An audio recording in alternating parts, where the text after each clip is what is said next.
Seja muito bem-vindo à nossa quinta videoaula do Manual de Análise Estatísticas Passo a Passo. Nesta videoaula, nós vamos trabalhar com análises para duas ou mais populações, tanto testes paramétricos como testes não paramétricos. Eu tenho uma tabela de dados com 3 grupos, grupo A, grupo B e grupo C, aonde eu medi uma variável x, quantitativa contínua, e eu possuo aqui do lado o mesmo conjunto de dados, só que no formato largo. Então, eu tenho deste lado os meus dados no formato longo e, no meu lado direito, os 3 grupos em cada coluna. Esse formato eu denomino de largo. Nós trabalhamos com esse tipo de formato na nossa primeira videoaula. Eu vou mostrar então que a análise que vamos realizar agora ela pode ser realizada no programa PAST, tanto com os dados no formato longo como no formato largo. Então facilita muito para a gente. Eu prefiro trabalhar com o formato longo, como eu já expliquei lá na videoaula número 1. Antes de iniciarmos as análises, eu gostaria de esclarecer uma coisa muito importante. Normalmente são ensinados testes para verificar diferenças entre duas populações e testes para verificar diferenças entre 3 ou mais populações. Os testes para verificar a diferença entre duas populações é o teste T de Student, é o teste paramétrico, e o seu correspondente não paramétrico, que é o teste de Mann-Whitney. E para análises buscando verificar diferenças entre 3 ou mais populações, nós temos a ANOVA, que é o teste paramétrico, e o correspondente não paramétrico, chamado de Kruskal-Wallis, que também verifica diferenças entre 3 ou mais populações. Entretanto, é importante dizer que, se realizarmos um teste ANOVA apenas com 2 populações, o resultado será exatamente o mesmo se realizarmos um teste T com 2 populações. Da mesma forma, se realizarmos um teste Kruskal-Wallis apenas com 2 grupos, o resultado vai ser exatamente o mesmo do obtido com o teste de Mann-Whitney para 2 grupos. Portanto, nós não vamos ensinar aqui nem o teste T de Student e nem o teste de Mann-Whitney, porque a ANOVA e o teste de Kruskal-Wallis podem ser utilizados para analisar 2 ou mais populações. Se vocês quiserem alguma explicação mais aprofundada sobre isso, vocês podem ler no nosso Manual de Análise Estatísticas Passo a Passo e também algumas referências que eu deixei lá para vocês. Para ilustrarmos o que eu acabei de explicar, eu vou realizar o teste T e vou realizar a ANOVA com as mesmas 2 populações, para vermos se os resultados realmente serão os mesmos. Eu vou trabalhar aqui com o meu banco de dados no formato largo. Então, eu vou selecionar apenas as colunas do grupo A e do grupo B. Vou em Univariate, Choose Sample Tests, a primeira opção. Ele vai abrir na primeira aba o T-teste, o teste T, onde ele me fornece algumas estatísticas descritivas de cada grupo. Então, para o grupo A, ele coloca o número, o N amostral, a média, o intervalo de 95% de confiança para essa média e a variância deste grupo e as mesmas estatísticas para o grupo B. Ele calcula a diferença entre as médias, que no caso aqui deu 2,45, e o intervalo de 95% para a diferença entre essas duas médias.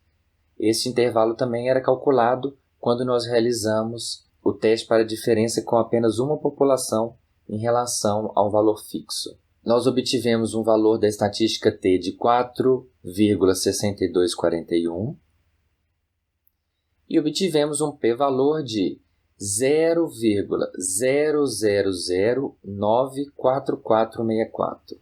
Agora nós vamos realizar o teste ANOVA com estes mesmos 2 grupos. Selecionei as 2 colunas, vou em Univariate, ANOVA, Several Sample Tests. e ele me fornece o valor P. É exatamente o mesmo do valor P obtido pelo teste T de Student. Isso também será verificado se realizarmos um teste de Kruskal-Wallis e compararmos com o teste de Mann-Whitney. Vou clicar aqui na aba Kruskal-Wallis e agora eu vou voltar e realizar o teste de Mann-Whitney. Agora eu vou clicar aqui na aba Mann-Whitney.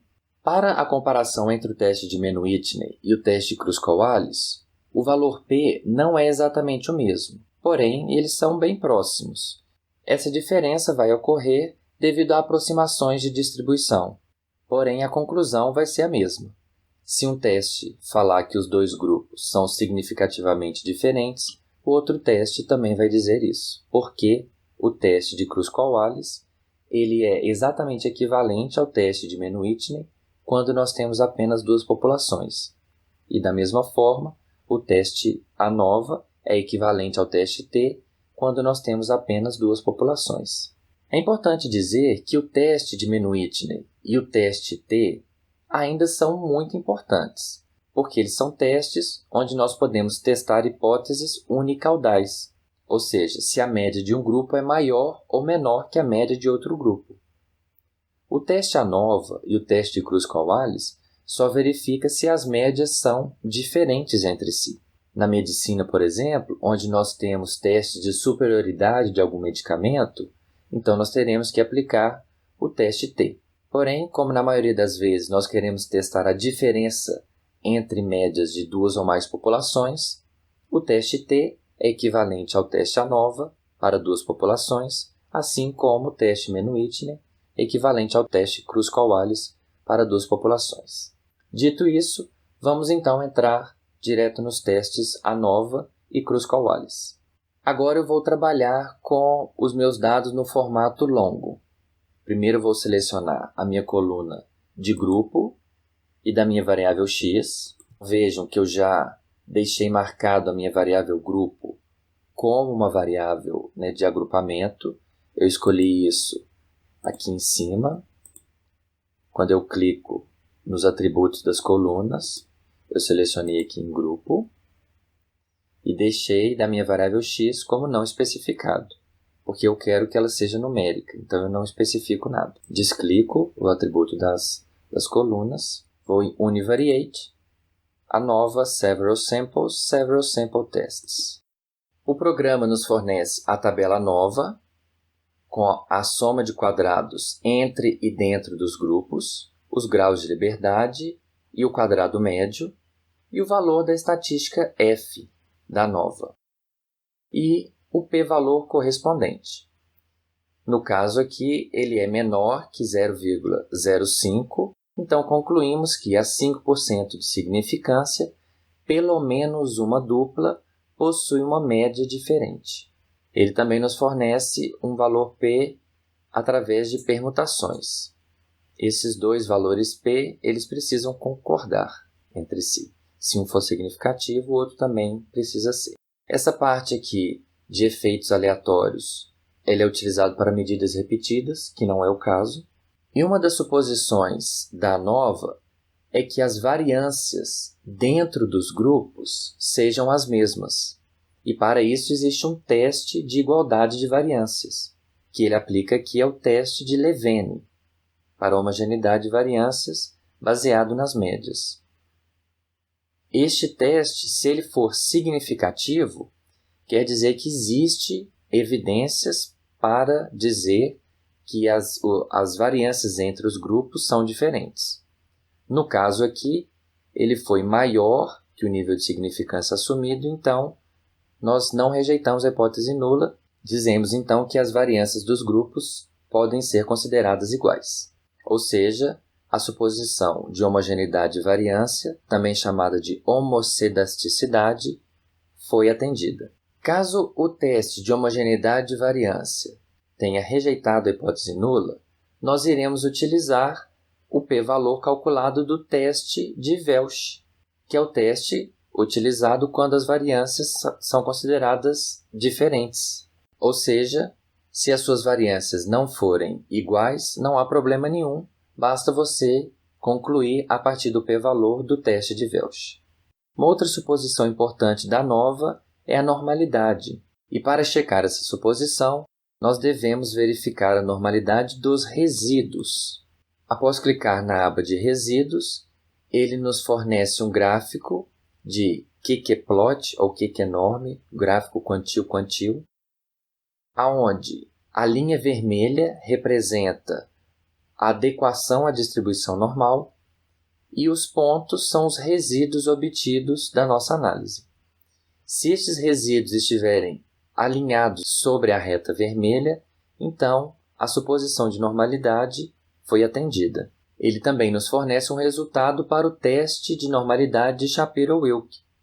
O primeiro valor da estatística de teste e o segundo aqui embaixo é o valor P. Percebam que ele não foi menor que 0,05, então nós não rejeitamos a hipótese nula de normalidade e podemos assumir que os nossos resíduos possuem distribuição normal. Ou seja, a suposição de normalidade foi atendida e nós podemos interpretar os resultados obtidos desse teste ANOVA. O programa nos permite realizarmos um histograma destes resíduos. Aqui em bins, podemos aumentar o número de barras e podemos ajustar uma curva normal. Um outro gráfico que ele também nos fornece é o gráfico das médias dos grupos em relação aos resíduos. Esse gráfico nos permite verificar graficamente a homogeneidade de variâncias. No caso, a dispersão dos resíduos em torno da linha do zero não deve ser muito diferente entre os três grupos, que no caso aqui, para estes dois grupos, as variâncias estão bem similares. Este está um pouco menor, mas o teste de Levene não rejeitou, ou seja, elas estão muito próximas entre si. O p-valor da nova foi significativo. Ele disse que, pelo menos uma dupla possui uma média diferente entre si, mas ele não nos diz qual dupla possui a média diferente. Para isso, nós vamos prosseguir com o teste de comparações múltiplas. Clicando na aba Tukey Pairwise, o PAST nos fornece uma tabela de comparações par a par, o grupo A com o B, o A com o C e o B com o C. Então, ele nos diz que existe a estatística Q na diagonal inferior, que são esses três valores aqui embaixo, na diagonal inferior, e o valor P na diagonal superior. São esses três valores aqui. Os valores significativos estão destacados. Podemos concluir que a média do grupo A é significativamente diferente da média do grupo B e também significativamente diferente da média do grupo C. Porém, a média do grupo B não é significativamente diferente da média do grupo C, já que o p-valor foi maior que o nível de significância assumido. Se a suposição de normalidade não tiver sido atendida pela análise dos resíduos, você pode utilizar o teste de Kruskal-Wallis, que é o correspondente não paramétrico da nova. Clicando na aba Kruskal-Wallis, obtemos o valor P da diferença, que também foi significativa, nos dizendo que pelo menos uma dupla possui uma mediana diferente entre si. Aqui nós concluímos em torno da mediana, porém, para concluir em cima de medianas, nós precisamos assumir que as distribuições de probabilidade dos valores de cada grupo são similares entre si. Esta é uma suposição muito forte e eu sugiro não utilizá-la. Portanto, nós vamos concluir apenas que um grupo tende a produzir valores maiores ou menores que outro grupo, e não que as medianas são diferentes entre si. Da mesma forma, também fazemos um teste de comparações múltiplas posterior ao resultado do teste de Kruskal-Wallis. Clicamos aqui em Mann-Whitney Pairwise. Nós precisamos corrigir esse valor P pela correção de Bonferroni.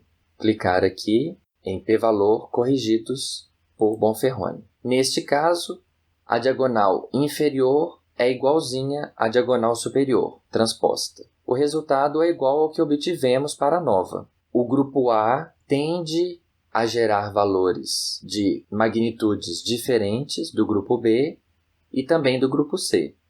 mas o grupo B e o grupo C tendem a gerar valores de magnitudes similares. Para o teste não paramétrico de Kruskal-Wallis, nós não temos nenhuma suposição para verificarmos. Os testes de comparações múltiplas só são utilizados quando nós temos 3 ou mais grupos a serem comparados, já que, se compararmos apenas 2 grupos, o resultado da ANOVA ou do Kruskal-Wallis já nos dirá se existe uma diferença entre os 2 grupos ou não. Se vocês quiserem construir gráficos para visualizar essas diferenças, vejam a nossa videoaula número 3. Chegamos ao final da nossa aula. Se você tiver gostado e achado útil, não se esqueça de clicar em gostei e compartilhar. Se ficou alguma dúvida, por favor, deixe aqui embaixo nos comentários. Na nossa próxima aula, nós vamos trabalhar com ajustes de modelos de regressão e cálculo de correlações. Um abraço e até mais!